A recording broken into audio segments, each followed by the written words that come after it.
शापग्रस्त अर्जुन अपनी समस्या लेकर गंधर्वराज चित्रसेन और अपने पिता इंद्र के पास गए, क्योंकि भगवान इंद्र तथा चित्रसेन ने ही उसे अर्जुन के पास भेजा था।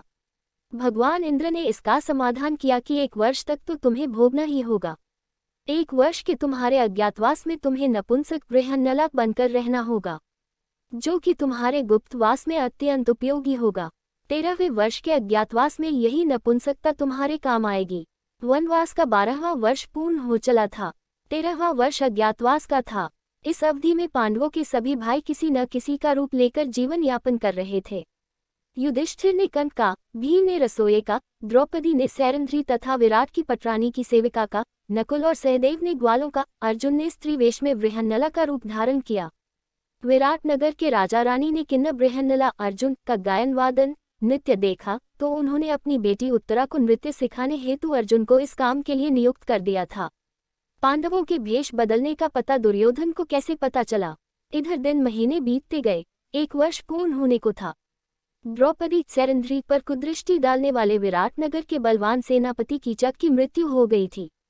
कीचक वध और सैरंध्री सुंदरी का वृतांत सुनकर दुर्योधन के मन में यह संदेह हो चला था कि हो न हो वहां 5 पांडव है।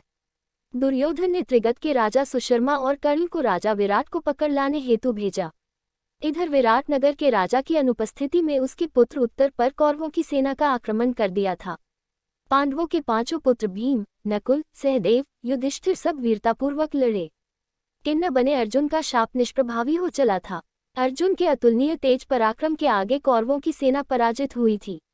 विराटनगर के राजा की विजय हुई। अंत में पांडवों का भेद खुला तो राजा विराट ने उन्हें अपार धन संपदा देकर उनका सम्मान किया।